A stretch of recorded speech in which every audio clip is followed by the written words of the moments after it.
लोकसभा चुनाव के पहले चरण के लिए प्रचार जोरों पर। वरिष्ठ राजनीतिक नेता मतदाताओं को लुभाने के लिए रैलियां कर रहे हैं। प्रधानमंत्री और भाजपा के वरिष्ठ नेता नरेंद्र मोदी ने कहा कि भाजपा के संकल्प पत्र का लक्ष्य 140 करोड़ लोगों के सपनों को साकार करना है। कांग्रेस ने भाजपा के घोषणा पत्र को झूठ का पुलिंदा बताया। भारत ने ईरान और इजरायल से हिंसा छोड़कर कूटनीति पर लौटने का आग्रह किया। राष्ट्र आज संविधान निर्माता डॉक्टर BR आम्बेडकर की जयंती पर श्रद्धांजलि अर्पित कर रहा है। और IPL क्रिकेट में कोलकाता नाइट राइडर्स ने लखनऊ सुपर जायंट्स को 8 विकेट से हराया।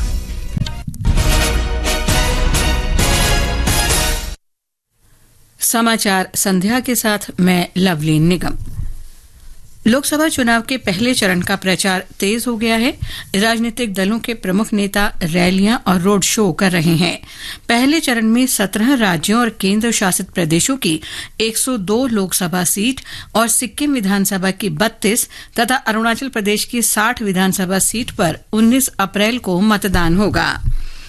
भारतीय जनता पार्टी के वरिष्ठ नेता और प्रधानमंत्री नरेंद्र मोदी ने मध्य प्रदेश के नर्मदापुरम जिले के पीपरिया में एक जनसभा को संबोधित करते हुए कहा कि भाजपा का घोषणा पत्र युवा शक्ति, महिला शक्ति, किसानों और गरीबों को समर्पित है। ये संकल्प पत्र विकसित भारत के 4 मजबूत स्तंभ युवा शक्ति, नारी शक्ति, गरीब, किसान, इन सभी को सशक्त करता है। एक तरफ हमने कई सारे इंफ्रास्ट्रक्चर निर्माण से बड़ी संख्या में रोजगार बनाने की बात की है। दूसरी तरफ हम स्टार्टअप और ग्लोबल सेंटर्स को बढ़ावा देकर हाई वैल्यू सर्विसेज पर भी ध्यान देने जा रहे हैं। श्री मोदी ने कहा कि सामाजिक, भौतिक और डिजिटल बुनियादी ढांचे का मजबूत विस्तार भाजपा की सर्वोच्च प्राथमिकता है। उन्होंने कहा कि संकल्प पत्र का लक्ष्य 140 करोड़ लोगों को सपनों को हकीकत में बदलना है। प्रधानमंत्री नरेंद्र मोदी ने विश्व में बढ़ती अस्थिरता और तनाव के बीच देश में एक मजबूत और स्थिर सरकार की आवश्यकता पर बल दिया है। भारतीय जनता पार्टी के संकल्प पत्र को जारी करते समय प्रधानमंत्री ने कहा कि विभिन्न देशों में संकट के समय भारतीयों की सुरक्षा उनकी सरकार की प्राथमिकता रही है। उन्होंने कहा कि ऐसे समय में बहुमत से चुनी गई मजबूत और स्थिर सरकार की आवश्यकता कई गुना बढ़ जाती है। श्री मोदी का बयान ऐसे समय आया है जब कल ईरान ने इजरायल पर हमला किया है। कांग्रेस ने कहा है कि लोकसभा चुनाव के लिए भारतीय जनता पार्टी का घोषणा पत्र झूठ का पुलिंदा है। पार्टी नेता सुप्रिया श्रीनेत ने आज दिल्ली में संवाददाताओं से कहा कि भाजपा के घोषणा पत्र में रोजगार देने के बारे में कुछ नहीं कहा गया है। कांग्रेस अध्यक्ष मल्लिकार्जुन खड़गे ने भारतीय जनता पार्टी की आलोचना करते हुए कहा कि भाजपा भ्रष्टाचार के लिए कांग्रेस पर दोषारोपण करती है, लेकिन भ्रष्ट आचरण के आरोपों का सामना कर रहे 23 कांग्रेसी सदस्यों को अपनी पार्टी में शामिल कर लेती है।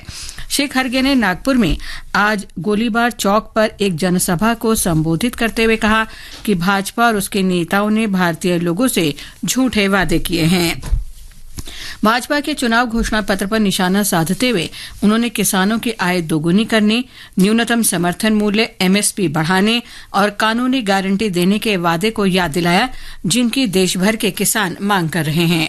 अपने कार्यकाल में उन्होंने ऐसा कोई बड़ा काम नहीं किया। अब युवा नौकरी के लिए तड़प रहे हैं और इन्फ्लेशन इतना बड़ा है, तभी दाम खाने पीने के और सभी चीजें आकाश को पहुंचे हैं, उसकी उनको फिक्र नहीं है। कांग्रेस नेता प्रियंका गांधी वाड्रा ने आज कहा कि प्रधानमंत्री नरेंद्र मोदी लोगों और उनके मुद्दों से पूरी तरह कटे हुए हैं। प्रियंका गांधी ने दावा किया कि प्रधानमंत्री के पास इतनी शक्ति है कि आसपास के लोग सच बताने से डरते हैं। राजस्थान के जालोर में एक जनसभा को संबोधित करते हुए उन्होंने कहा कि लोगों की सबसे बड़ी समस्या महंगाई है, लेकिन कोई सुनने वाला नहीं है। केंद्र में जो 30 लाख रोजगार खाली पड़े हुए हैं उन्हें हम भरेंगे। जो गिग इकोनॉमी में काम करता है वो हम उनको सामाजिक सुरक्षा देंगे।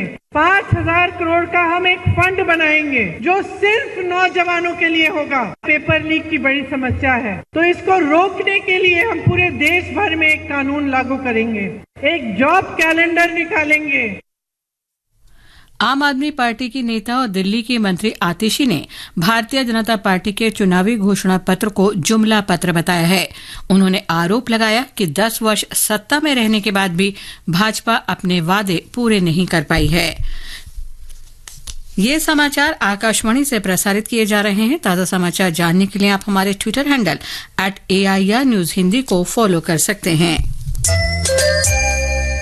अब सबकी बारी है, करनी तैयारी है, आने वाली है बारिश, बस इतनी है गुजारिश। चलो वर्षा जल बचाए, भूजल का स्तर बढ़ाए, पानी सदा मिलता रहे, एक ऐसा कल बनाए, एक कैंपेन कैच द रेन। आप भी बारिश आने से पहले तालाबों, पोखरों और नालियों को साफ करें और वर्षा जल संचयन की व्यवस्था कर कैच द रेन कैंपेन का हिस्सा बने। जल शक्ति मंत्रालय, भारत सरकार द्वारा जनहित में जारी।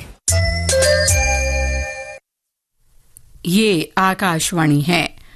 बहुजन समाज पार्टी प्रमुख सुश्री मायावती ने आज सहारनपुर और मुजफ्फरनगर में चुनावी रैलियों को संबोधित किया और कहा कि यदि केंद्र में उनकी सरकार आती है तो पश्चिमी उत्तर प्रदेश को अलग राज्य बनाया जाएगा।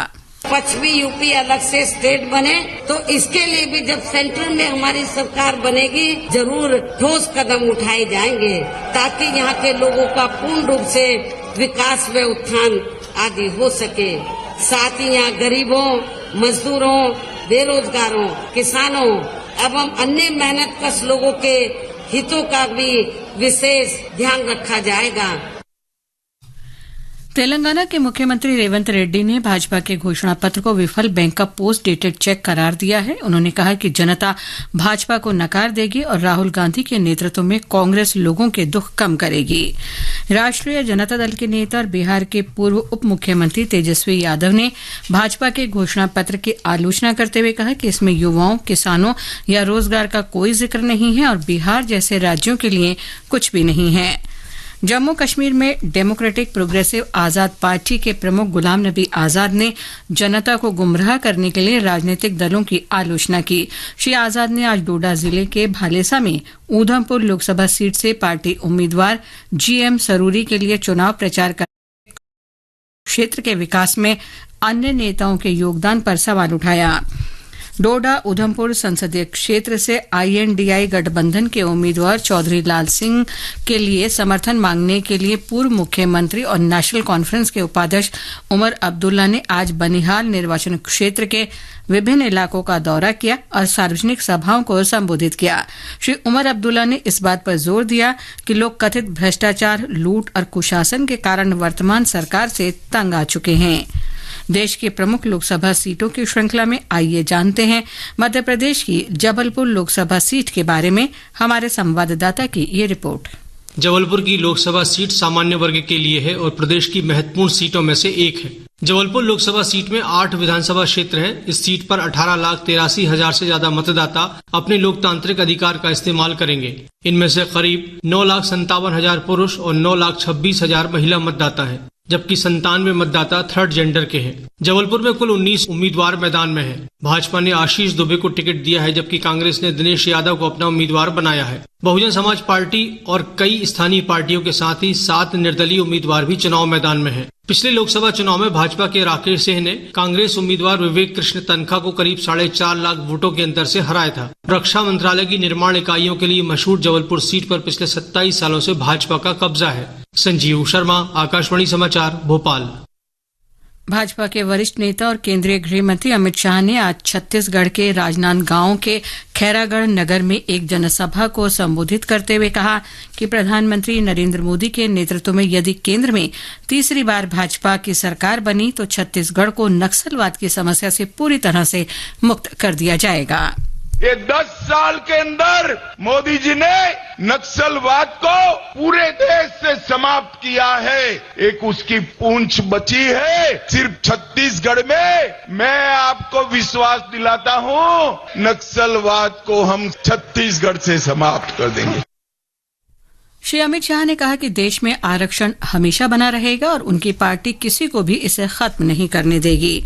प्रमुख राजनीतिक दलों के राष्ट्रीय नेता कल केरल में चुनाव प्रचार के लिए आ रहे हैं।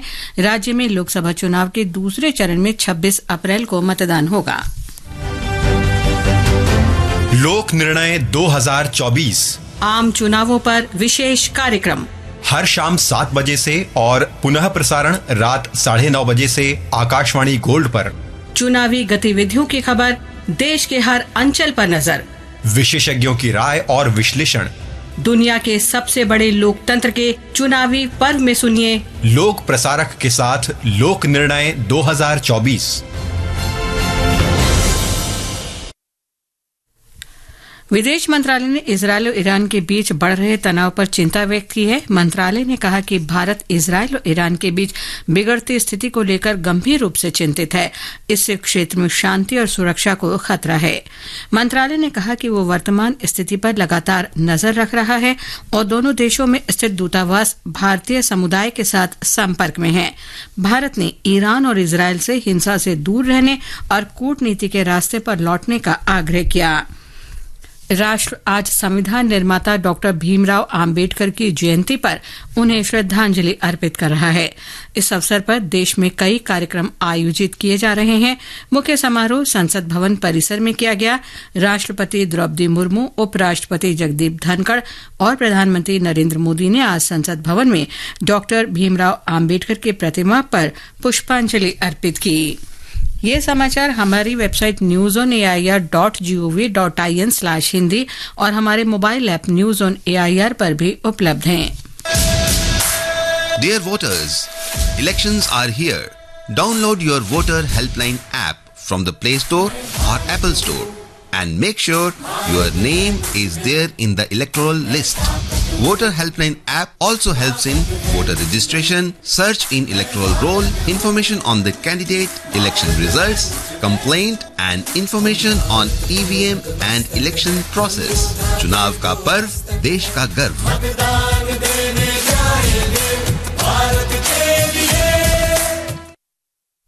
समाचार संध्या में आपका फिर स्वागत है। आईपीएल क्रिकेट में कोलकाता के ईडन गार्डन्स में कोलकाता नाइट राइडर्स ने लखनऊ सुपर जायंट्स को 8 विकेट से हरा दिया है।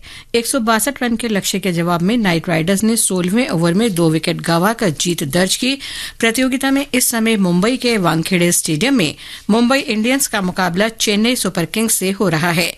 पहले बल्लेबाजी के लिए बुलाए जाने पर चेन्नई सुपर किंग्स ने ताजा समाचार मिलने तक 16वें ओवर में 3 विकेट पर 150 रन बना लिए हैं। कल बेंगलुरु में रॉयल चैलेंजर्स बेंगलोर का मुकाबला सनराइजर्स हैदराबाद से होगा।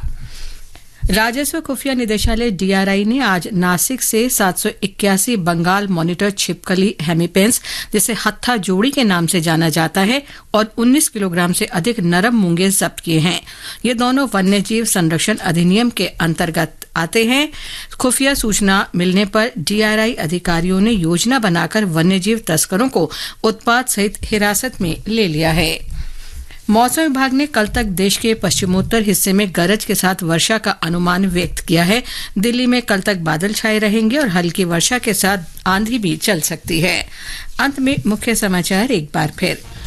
लोकसभा चुनाव के पहले चरण के लिए प्रचार जोरों पर। वरिष्ठ राजनीतिक नेता मतदाताओं को लुभाने के लिए रैलियां कर रहे हैं। प्रधानमंत्री और भाजपा के वरिष्ठ नेता नरेंद्र मोदी ने कहा, भाजपा के संकल्प पत्र का लक्ष्य 140 करोड़ लोगों के सपनों को साकार करना है। कांग्रेस ने भाजपा के घोषणा पत्र को झूठ का पुलिंदा बताया। भारत ने ईरान और इजरायल से हिंसा छोड़कर कूटनीति के रास्ते पर लौटने का आग्रह किया। और राष्ट्र आज संविधान निर्माता डॉक्टर भीमराव आम्बेडकर की जयंती पर उन्हें श्रद्धांजलि अर्पित कर रहा है। इसके साथ ही समाचार संध्या का ये अंक समाप्त हुआ। नमस्कार।